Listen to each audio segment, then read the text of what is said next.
Okay, good day, good morning, everybody.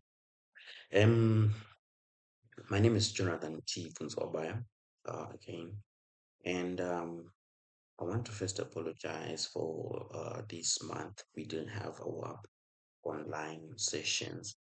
Um, I think mostly it's because I've been on another workshop for all of this June, and I'm still in working in another workshop, so time has not been uh, very much easy to manage. So, today, I just want to help you out with a basic walkthrough of this whole session of applying in the most practical sense as possible, especially for those who are going to start on, those who join the group later on, who missed the first two sessions that we had and didn't attend even the previous one. So I'm going to do a walkthrough of how you navigate this whole university thing for a grad school, master's or PhD. First things first, it's good to pay attention to the schools that you are going to be looking for. And it's good to actually select those schools. And part of the things that I've been doing in the group is to maybe give you some of the schools that have been reported by some other people's research on specific programs. But the US has a lot of programs that one can actually venture into or can actually look for or into. So I would advise you to do that. Select the universities that you want. Look at the requirements that are required for the specific department. Contact a specific supervisor or professor, see if they have places available. Also, ask the coordinator about specific information about the application processes and start on with the application process. File the papers, even if you don't have good feedback from the professors. Always file your papers. So, the ultimate thing that I want you to do, that I need you to do is to successfully file an application. That is the main goal of this whole initiative. One, so that you try to get off this thing of trying, and also so that you can get some feedback, and also you can increase your chances of getting accepted. Do not be too calculative on or waiting. There's no reason to actually wait, but always file applications every opportunity that you get. So now I am just going to go through this website. I'll start with the university that I'm at as for this tutorial case and PhD programs. So one of the key things that one can actually do for each university is to check the programs that they are offering, or sometimes which provides a specific list. The one that we have will come back to this list. Or the other thing that one can actually do is to search specifically a specific university also with a specific program. For example, if I want to say Michigan University, Michigan University PhD, uh, PhD in law, right? So I'll get to have a specific link to the University of Michigan Law School, which links me up to if they do provide a PhD for that same. But in a more generalized sense, you can just use the grad school programs for each university. Check if your program is there. So in this case, we're interested in grad school program. So you make sure that you always have this. And also the other thing is the type of schools that which aligns with your programs. For example, I will work with want to pursue, okay, I'll go with art and science, and I'll also work with let's say biology. So you can actually go through, this is the basic information that you get for biology, right? And you have all these requirements that you get. And this usually gives you a basic description of of what are the basic requirements that you have. But for a more specific description of the programs, it's better and advised to visit the actual biology department so that you have more of how the department is. In this case, I don't see any link to the department directly, but in some cases, you might have to check with with what they've written. And usually, they do provide a specific link to the program to the actual department. But in this case, for biology, we will look into the actual department. So you can actually search here the biology department. On each of the website, there's always a search button, so you can actually check biology. What's happening here? Okay, okay. So you can actually search. Let's say search biology. There we go. Biology, biology. So you can actually search here. Then you find yourself. You can find the division of biology and the basic description of the department. There you will have it here. And then the other thing you can look into, even sometimes the grad students that they have, as well as the description that which they have. So you have all this, and they do tell you everything that is much basic that makes up the program for a grad school. And the other thing that you also look into is also grad school specifics. So for example, here you do have a description of the grad school that is there: PhD in biology, PhD in microbiology, masters in biology. So, in other words, we're saying that the Department of Biology has two sections: PhD in biology and PhD in microbiology. Depends which one you want to focus on. So, in this case, we will look into the research themes which the department has. So, in most cases, you're looking at the research themes and faculty, they usually offer them because the department only offers a specific research focus as long as the professor is available for that specific focus. So you can see that all these professors that are within this department have a specific focus on that. So now this also goes to say, if you want to pursue uh, a specific area that is being offered by the department, you are supposed to make efforts to contact the professor and ask if there are places and also some sections which are available for you to get into or fit in.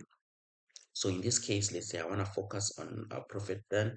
There is an email always provided in this, and there's a description of his research. It is super advised that you read a little bit of the type of research that one is doing before you try to contact them through any other means possible. Always look at their research and also try to contextualize it in your own way. There's no need to write a new idea when you're contacting a professor, but just a simple, I'm interested in the research that you have done. I've done one, two, three, four, five, and I would like to fall under your advisory committee when I am accepted. And also mention that you are also prospectively applying to the school or the department, or you are actually part of the process. You have already started. So in the US, you don't apply to a specific process, but rather you apply to the grad school system. So you have two ways of applying, but one that is main is the normal application process, which is system based, managed by the grad school. But then the professors are the ones that will take you. So at some point, it's good to introduce yourself to the professors. So because they are the ones that will kind of like select you in the application pools. So always pay attention to that. And then looking at the grad school program, you look into some of these like specifics. For example, if I want a PhD in biology, I go to PhD in biology program and see, okay, these are the specific requirements. And they tell me all that, they tell me all that, they tell me all that. Here, there is a section that I want to look at. I want to see the admissions and the requirements of the admissions. So I look at the deadlines. Always pay attention to the deadlines. Always pay attention to the deadlines, no matter what. Those are super critical. For example, within the Department of Biology at Kingston, you have the 1 August for admission for the following January, which means that if you want to come next year, January, you should have filed your application in August. If you want to come in the next year, August, you should file your application by 15 December.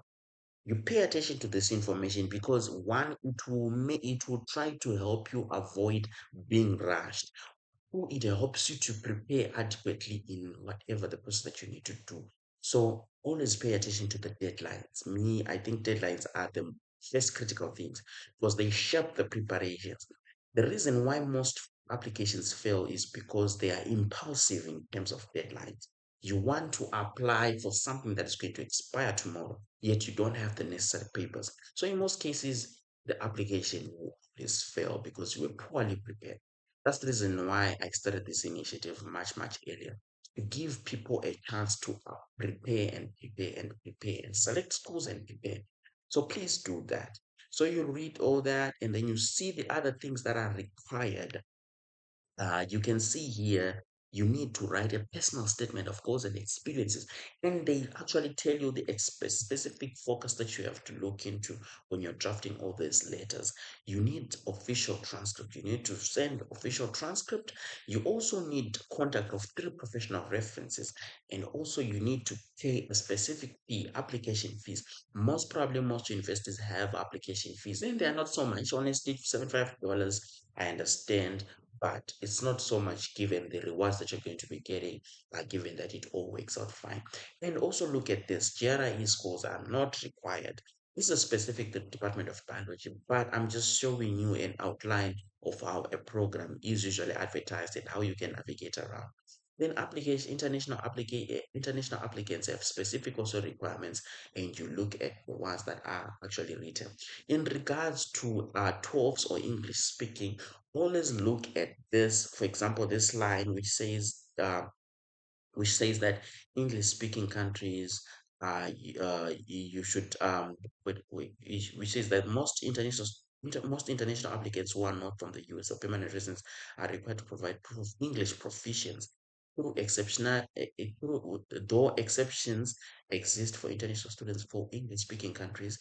And then also you look at English speaking countries, whether your country is listed in that. So for example, in this case, we should check all countries that have this English speaking, that are classified as English speaking, they're not required to provide an English proficiency test. So you have the list of countries. And one of those lists, you have Zimbabwe. There is Zimbabwe here. This is specific to K-State, not applicable to most of the universities. So please, you have to look for each and every university you're interested in, look at all this information. So in this case, you have Zimbabwe, which means that if you are an applicant from Zimbabwe, you are not required to show proficiency of English, show proficiency of English in the context of maybe IELTS 12 and maybe some other requirements that are needed. So pay attention to that as well. And as soon as you are now sure, even now sure, especially with the focus of the schools as well as the department as well as the professors, please start applying. So here you find the link of apply now. You click this link and create an account if you don't have one. If you already have one online, you start that account. So in this case, you can see that we have that, and you fill in your personal information here. That's where you fill in your personal information and as well as all the information that is required. So pay attention to that as well. And the other thing that I wanted to check that you can also look into is also you can see all this academic history transcript where you fill in your transcript. You can fill in the recommendation letters, the program information, the academic information. Here, this is where you actually upload your statement of purpose and your CV. On the CVs, please, you should pay attention on the type of CVs that you're supposed to send. Check. One example that one can actually look into is in each department. In each department, most of the professors usually post their CVs. Let me take, for example, let me show you just for example K-State, K-State PhD.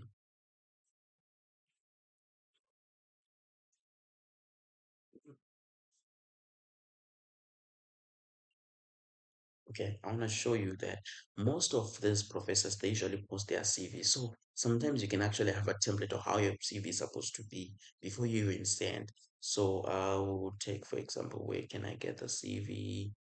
Scholarship, student successes, outreach. Mm,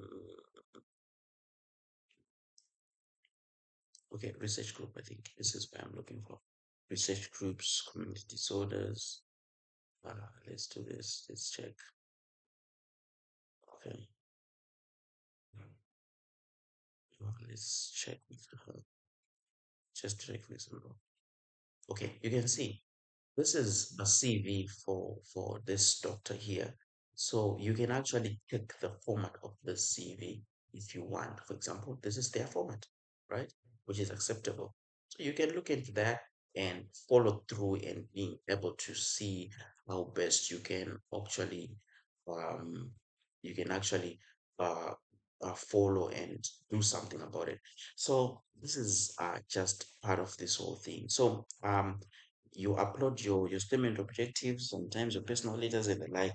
And the other thing that you also have to pay attention is where is it? Selection of program selection.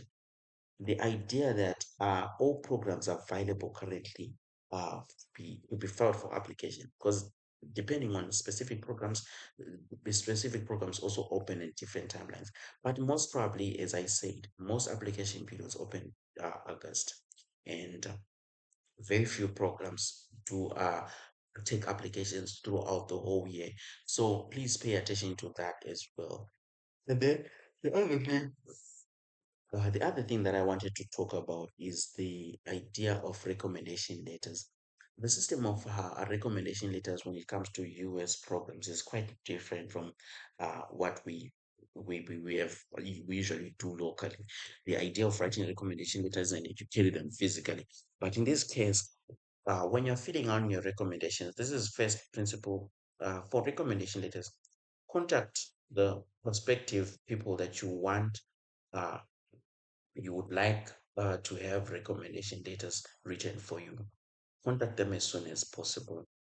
As at the same time, talk to them and communicate your intentions to apply, and also communicate your request or your ask whether they are able to provide a recommendation.